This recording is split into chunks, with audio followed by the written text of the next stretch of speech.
오늘 6월 셋째 주일 주님의 부르심에 응답하여 감사와 기쁨으로 나와 예배하는 여러분들 주님의 이름으로 환영하고 축복합니다. 우리 옆에 있는 분들하고 인사하겠습니다. 반갑습니다. 잘 오셨습니다. 네, 반갑습니다. 네. 이스라엘 백성들이 애굽에서 430년 이제 종살이 하면서 그 삶이 얼마나 고됐는지, 더 이상 고통을 견디다 못해 큰 소리로 통곡하며 하나님을 찾습니다.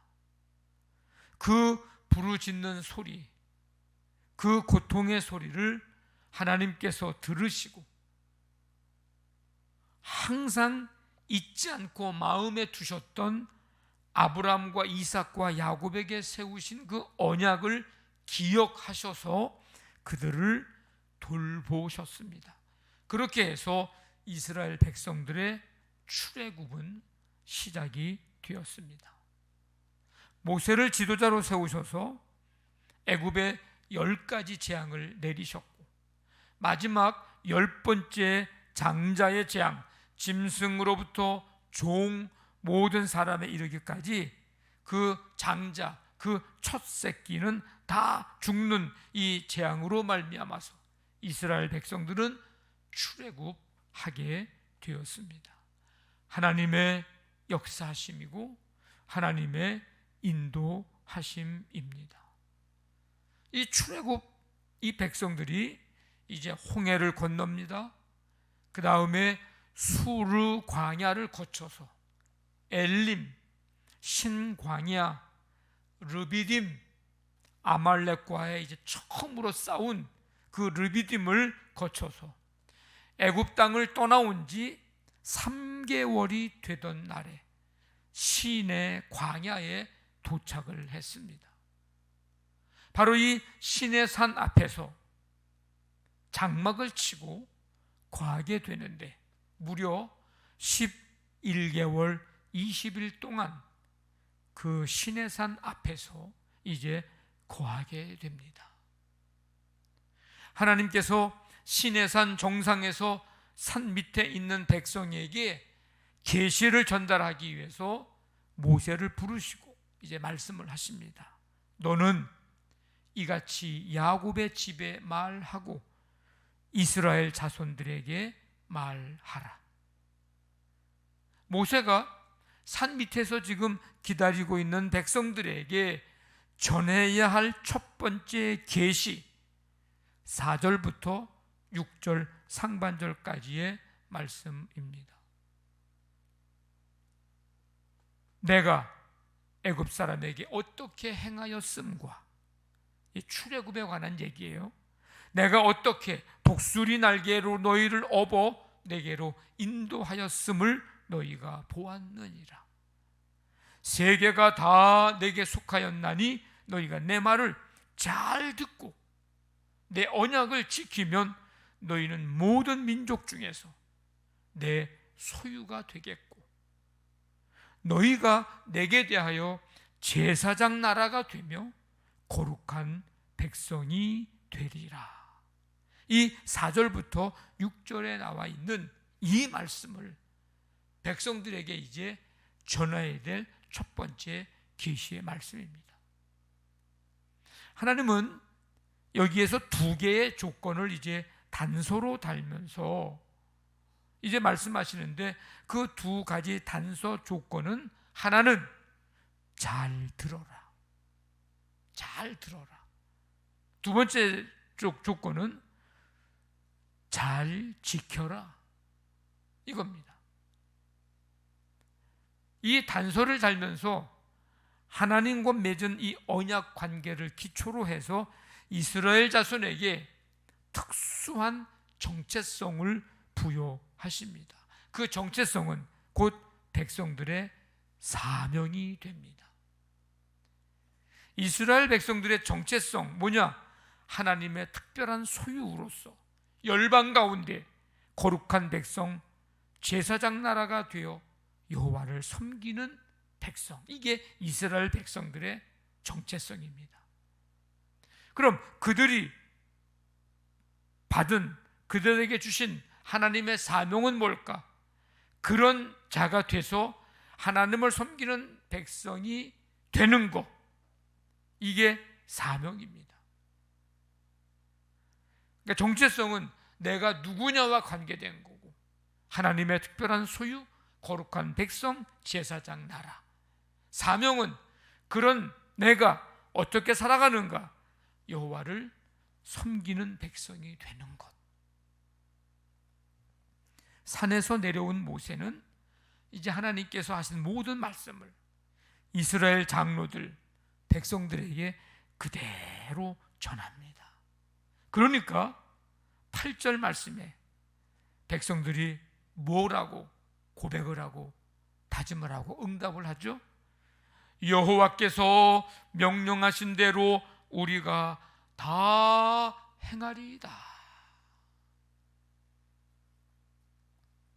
하나님은 이스라엘 백성이 하나님의 놀라운 능력과 인도하심으로 애굽으로부터 이제 자유롭게 되었음을 상기시켜 주셨고, 지금 쭉 이야기를 하고 있죠. 4절에서.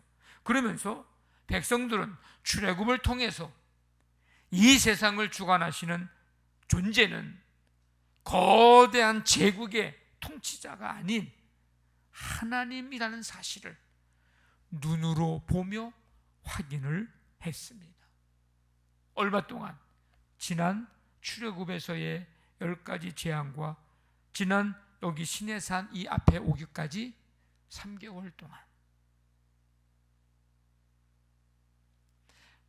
하나님은 아브라함과 그의 자손을 온 열방을 위한 축복의 통로로 삼으실 것이라는 언약을 하나님께서 여전히 지금까지도 기억하고 계셨고, 이제 그 언약을 백성들을 통해서 이루시고자 하십니다.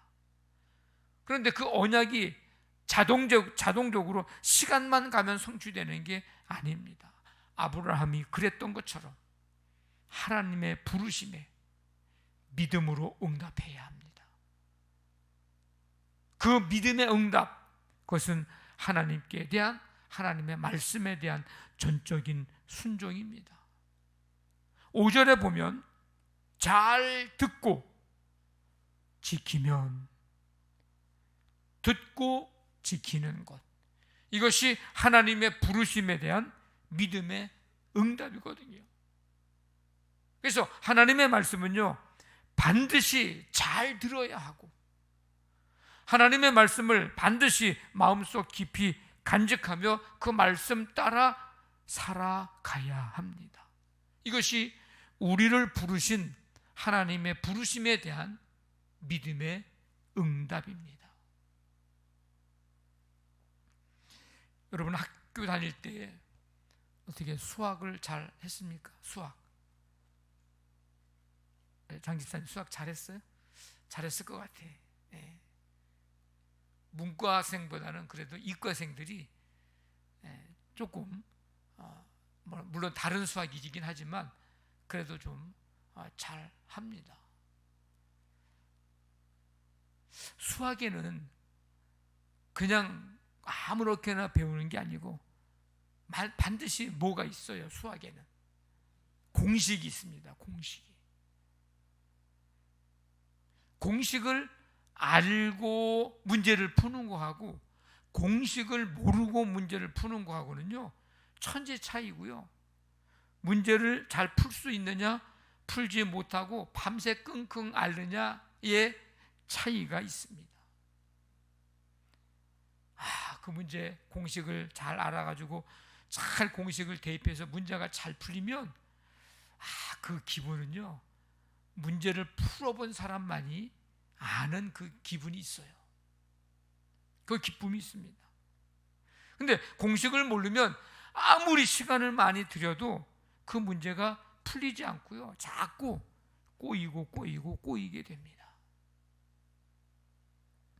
제가 그래서 정말 오랜만에 이 수학 공부 안 한 지가 언제입니까? 고등학교 졸업하고 나서는 할 일이, 공부할 일이 없었는데, 그 수학 공식을 한번 제가 검색을 해보고 찾아봤어요. 수학 공식 도대체 몇 개가 있나. 우리가 지금 기억하고 있는 그 몇 가지들 생각해서 한번 찾아봤는데 놀랐어요. 제가 193개의 공식이 있더라고요. 물론 뭐 더 있을 수도 있겠지만 제가 이렇게 검색해 본 거는 193개의 공식이 있더라고요. 이야.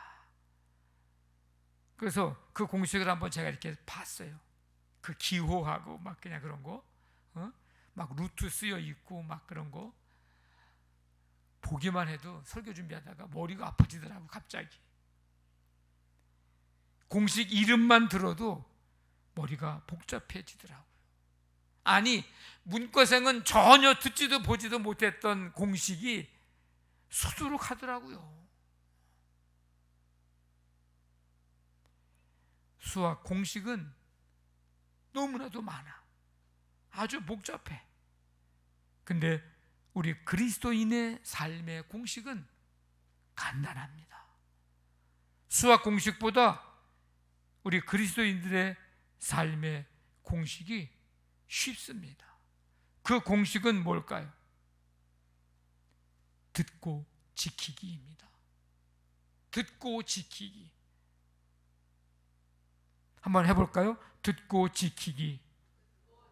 네, 이거예요. 우리 그리스도인들의 삶의 공식은 잘 듣고 지키는 거. 이게 우리 그리스도인들의 삶의 공식입니다. 듣는 것만은 없어요. 반드시 들어야 하고 반드시 지켜야 합니다. 그래서 요한계시록 1장에 보니까 말씀을 듣고 지키는 자가 뭐가 있을까요? 복이 있나니. 야고보서 2장에 보니까 말씀을 행하는 자가 되고 듣기만 하여 자신을 속이는 자가 되지 말라. 마태복음 7장에 누구든지 나의 이 말을 듣고 행하는 자는 그 집을 반석 위에 지은 지혜로운 사람 같으리니. 신명기서 28장 보니까 뇌 하나님 여호와의 말씀을 삼가 듣고 모든 명령을 지켜 행하면 이 모든 복이 내게 임하여 이르시되. 이 모든 복은요, 그 신명기 28장 3절부터 그 이하의 말씀이, 그 모든 복의 내용이 자세하게 구체적으로 열거되어 있습니다. 그 중에 하나가 우리가 잘 기억하고 있는 복이 하나 있죠. 들어가도 복을 받고 나가도 복을 받고. 그것도 그 내용 중에 하나입니다. 자, 이 듣고 지키기, 이것은 우리 신앙생활의 기본 공식입니다. 여러분, 수학 문제 어떻게 풀어야 잘 풀릴까요? 수학 문제 공식대로 풀어야 잘 풀립니다. 아무렇게나 푸는 게 아니에요. 우리의 삶도 그렇습니다. 그냥 막 되는 대로 그냥 생각 없이 그냥 아무렇게나 그냥 기분대로 살아가는 게 아니에요. 우리의 삶이 하나님의 말씀을 잘 듣고 지키면, 잘 듣고 지킬 때 우리의 삶의 일도 문제도 풀릴 줄로 믿습니다. 수학 공식보다 쉬운 우리의 삶의 공식은요, 잘 듣고 지키기입니다. 한번 해보겠습니다. 잘 듣고 지키기. 네. 제가 그래서 그 193개의 수학 공식을 다 알지는 못하지만 그 공식을 보면서 차라리 이 공식 가지고 문제 푸는 것보다 뭐 하는 게 쉬울까? 범사에 감사하며 사는 게 쉽겠다. 하나님의 말씀이 말씀대로 이게 사는 게 이게 훨씬 더 쉬워. 범사에 감사. 하나님 감사합니다. 감사합니다. 감사하면서 살면 쉬운 거예요. 늘 기도해라. 이게 쉽겠더라고요. 그냥 다니면서 기도하고 밥 먹기 전에 기도하고 새벽에 기도하고 또 일하면서 기도하고 뭐 어디 가면서 기도하고 누구를 위해서 기도해주고, 이게 훨씬 쉬워. 훨씬 쉬워. 나도 기분 좋고 기도 받는 대상자들도 좋고 기도의 대상들도 기분 좋고. 그래서 수학 공식을 보면서 차라리 하나님 이외에 다른 신을 내게 두지 말지니라, 하나님만 섬기고 다른 우상 섬기지 않는 게 이게 훨씬 쉬워.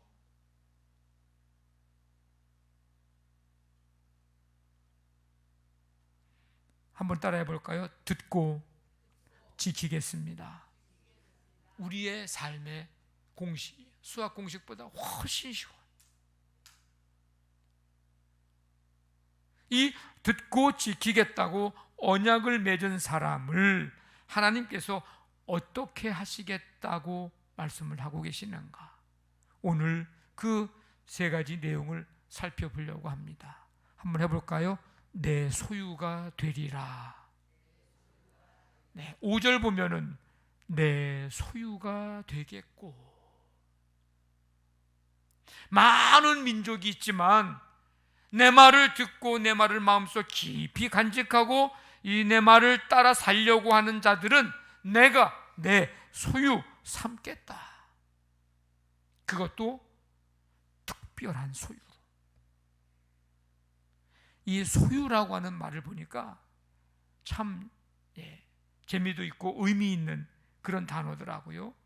히브리어로 세굴라라고 하는 단어가 바로 이 소유라는 단어입니다. 세굴라, 이건 소중한 재산, 특별한 보물. 어느 한 사람이 가장 소중하게 간직하고 있는 보물, 이게 세굴라, 소유라는 단어예요.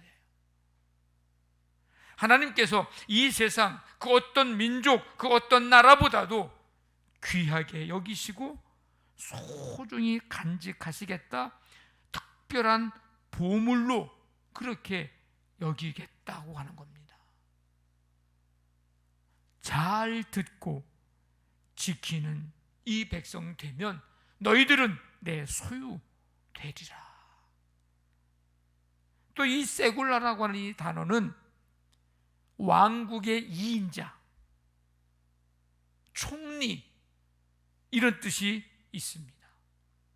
하나님이 이스라엘을 온 세상을 이제 통해서, 이스라엘을 통해서 온 세상을 통치하시겠다, 마치 에덴을 아담에게 맡겨서 다스리도록 하셨듯이, 종노릇 하던 요셉을 애굽의 총리 되게 하셨듯이, 포로로 끌려갔던 다니엘을 총리 중 하나로 세우셔서 그렇게 다스리게 하셨듯이 이스라엘을 이제 온 세상의 왕이신 하나님의 총리가 될 것이다. 너희는 내 소유가 되리라. 여러분, 우리는 하나님과 언약을 맺은 사람들입니다. 무슨 언약? 하나님의 말씀을 잘 듣고 지키리라. 잘 듣고 지키겠습니다. 이렇게 말씀을 잘 듣고 잘 지키기로 맺은 언약, 이 언약의 백성들입니다. 하나님은 우리를 특별한 소유, 보배롭고 존귀한 자로 삼으셨습니다.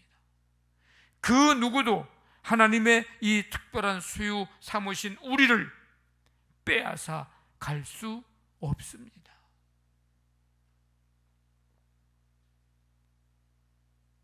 그렇게 소중하고 그렇게 귀중한 존재, 바로 저와 여러분들이 그런 존재예요. 그런 존재. 한번 해봅시다. 나는 하나님의 특별한 소유다. 귀중하고 보배로운 그런 존재. 내가 너를 보배롭고 존귀한 자로 여겼은즉, 이사야서의 말씀입니다. 우리는 그런 존재예요. 여러분, 여러분의 자신을 사랑하십시오. 하나님이 나를 특별한 소유로, 귀중하고 보배롭고 존귀한 자로 그렇게 우리를 여겨주시는 그런 존재. 이제는 그래서 좀 담대하게, 자신있게, 당당하게 어깨 펴고, 어떤 문제 앞에서도 나는 하나님의 특별한 소유야, 특별한 존재야, 보배롭고 존귀한 자야, 이 정체성을 가지고 담대하게 살아가게 되기를 간절히 바랍니다. 이 듣고 지키겠다고 언약을 맺은 사람을 하나님께서 어떻게 하시겠다고 하십니까? 그들에게 어떤 정체성을 부여해 주시고 그들에게 주신 사명이 무엇입니까? 6절에 보니까 따라해 봅니다. 제사장 나라가 되리라. 네, 너희가 내게 대하여 제사장 나라가 되며, 이 제사장 나라, 제사장들의 나라, 왕국이라는 말입니다. 이 제사장들의 나라라고 하는 말은 1차적으로 좁은 의미로는 하나님께 제사를 드리며 헌신 봉사하는 제사장들이 끊이지 않는 나라, 넓은 의미로는 거룩하신 하나님과 세상 나라의 백성들 사이를 중재하는 나라, 이 타락한 세상에 하나님의 영광을 드러내며 하나님의 거룩한 뜻을 널리 전파하는 나라, 하나님께 속한 자로서 스스로를 성결할 뿐 아니라 하나님의 거룩과 존영을 보존하는 나라, 기도와 찬양으로 늘 하나님께 가까이 나아가는 나라, 바로 제사장 나라입니다. 너희가 내게 대하여 제사장 나라가 될 것이다. 이스라엘은 하나님을 섬기는 백성이요, 하나님과 세상 사이에서 중재자일 뿐만 아니라 이 세상을 대표하는 권위, 이 세상을 다스리는 권세를 허락받은 백성입니다. 제사장 나라. 우리가 하나님의 말씀을 잘 듣고 지키기, 이 기본 공식대로 살아간다면 이 약속은요, 오늘 우리에게도 하신 약속입니다. 그러면 그 제사장적인 삶은 어떤 삶인가? 우리가 제사장 나라가 되리라 그랬는데, 그러면 우리가 살아가야 될 제사장적인 삶은 어떤 삶인가? 제사장과 연결 지어서 이야기해 볼 때 하나님만을 예배하는 삶입니다. 제사장은 하나님께 제사 드릴 때 하나님 앞에 이제 백성들을 대신해서 제사 드리는 사람이잖아요. 중간에서. 오늘 이 시대 우리가 다 제사장적인 삶을 살아간다고 하는 것은 하나님만을 예배하는 삶입니다. 그리고 이 제사장은 다리를 놓는 사람들이에요. 중간에서 중간 역할, 중재자의 역할을 하는 거예요. 그래서 예수님을 대제사장이라고 이렇게 표현하죠. 하나님과 우리 사이에서 십자가에서 중간, 중재자 역할을 하신 거거든요. 다리를 놓는 사람들이에요. 제사장은. 우리는 제사장직의 제사장적인 삶을 살아야 되는데, 하나님과 하나님을 모르는 사람들, 하나님을 믿지 않는 사람들 사이에서 우리가 다리를 놓는 사람들, 그 삶을 우리가 살아가야 합니다. 그 방법은 사람마다 좀 다르지만 확실한 것은 삶을 통해 예수 그리스도를 드러내는, 예수 향기 나타내는 삶, 이거는 그리스도인이라면 누구든지 다 해야 하는, 다리를 놓는 아주 좋은 삶의 모습이 예수 향기 드러내는 삶입니다. 그 삶을 두 가지로 요약하면 하나님 사랑과 이웃 사랑입니다. 저와 여러분들이 하나님과 세상 사람들 사이에서 예수 향기 나타냄으로 다리를 놓는 삶, 이 사명 잘 감당할 수 있기를 원합니다. 죄악이 관영하고 탐욕과 욕망이 가득한 이 세상에 깨끗함으로 겸손함으로 하나님의 거룩한 뜻을 전하는 삶, 이것이 제사장적인 이 땅에서의 삶입니다. 그런데 우리는 거룩한 제사장이 되었으면서도 이 제사장됨의 정체성과 사명을 잊고 살고 있지는 않은지, 우리가 이 정체성을 가지고 사명 잘 감당하기를 원하고 우리 교회와 우리 나라가 제사장 나라가 되고, 그래서 세계 열방에 하나님과 중간 다리를 잘 놓는 그런 역할을 감당하는 우리 교회와 우리나라 이 민족이 되기를 간절히 원합니다. 우리는 하나님과 언약을 맺은 사람들이에요. 하나님의 말씀을 듣고 지키기로 맺은 언약. 하나님께서 언약을 맺은 우리에게 이 주신 이 정체성, 제사장 나라가 되리라. 사명, 바로 제사장적인 삶. 이 정체성을 가지고 이 사명 잘 감당하는 우리 모두가 다 되시기를 간절히 바랍니다.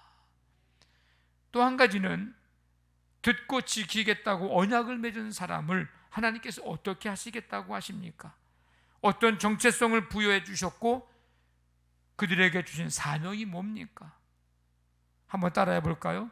거룩한 백성이 되리라. 네, 거룩한 백성이 되리라. 첫 번째는 뭐였어요?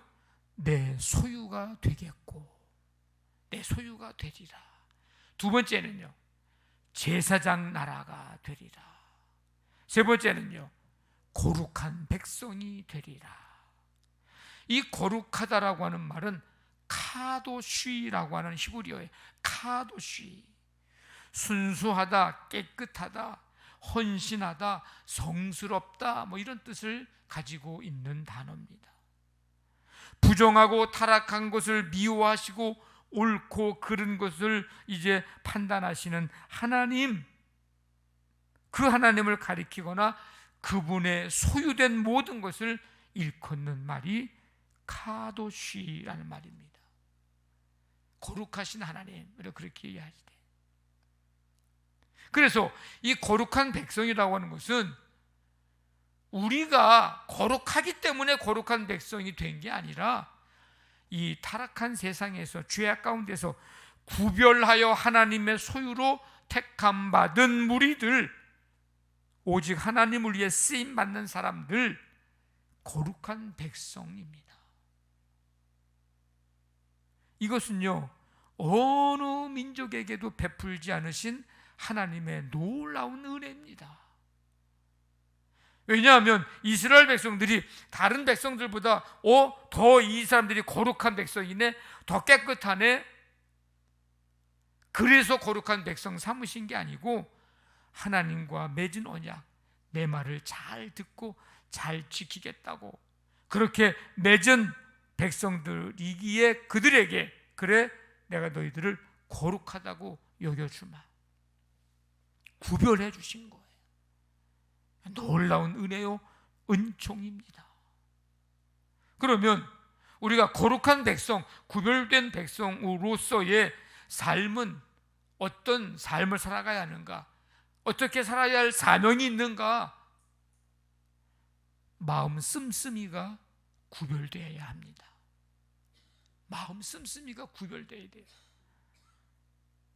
똑같이 세상 하나님 믿지 않는 사람들하고 쓰는 마음 씀씀이가 똑같아서는 구별이 안 돼요. 예수 믿는 사람인지 안 믿는 사람인지 구별이 안 돼. 마음 씀씀이가 좀 달라야 됩니다. 좀 더 이해하고 좀 더 배려하고 그런 마음으로 우리가 마음 씀씀이가 달라야 돼요. 가치관이 구별되어야 됩니다. 가치관. 삶의 방식이 구별되어야 합니다. 교만하기보다 겸손한 삶으로, 받는 것보다 주는 것이 복된 삶으로, 원망과 불평하기보다 감사하며 사는 삶으로, 삶의 방식과 가치관이 달라야 돼요. 세상 사람들은 받는 게 좋은 거고 받는 게 복이죠. 근데 우리는 그 받은 복을 주는 게 복인 거예요. 받은 사랑을 주는 게 좋은 거예요. 그게 복인 거예요. 똑같은 원망과 불평의 상황과 환경을 맞이했을 때 세상 사람들은 원망과 불평을 하고 하나님을 모르는 사람은 원망과 불평을 하고 탄식을 하지만 우리는 거룩한 백성, 구별된 백성인 우리는 삶의 방식이 달라야 됩니다. 그 가운데서도 감사 제목을 찾아야 되고 하나님의 선하신 뜻이 어디 있는지를 기대하면서 기도하며 나아가는 삶, 뭔가 구별되고 달라져야 합니다. 추구하는 것이 구별되어야 합니다. 일시적이고 유한하고 썩어질 이 땅의 것에 그냥 시선과 마음이 머물러 가지고 그냥 땅만 보고 사는 삶이 아닌 우리는 영원하고 썩지 아니하고 쇠하지 아니하는 하늘의 것을 추구하는 삶, 추구하는 그 삶 자체가 구별되고 달라야 합니다. 그런데 우리는 거룩한 백성으로서의 정체성과 사명을 잊고 살고 있지는 않는지, 우리가 이 거룩한 백성이라고 하는 이 정체성 가지고 거룩한 백성으로서 살아가야 할 삶, 이 사명 잘 감당할 수 있기를 간절히 바랍니다. 삶의 기준이 다르잖아요. 여러분, 수학 공식보다 쉬운 삶의 공식, 하나님의 말씀을 듣고 지키는 것. 잘 듣고 지키겠습니다 라고 언약을 맺은 백성들에게, 사람들에게 부여해 주신 정체성과 그들에게 맡겨주신 사명, 내 소유가 되리라, 제사장 나라가 되리라, 거룩한 백성이 되리라. 이 정체성과 이 사명 가지고 잘 감당하는 저와 여러분들이 다 되시기를 주님의 이름으로 간절히 축원합니다. 아멘.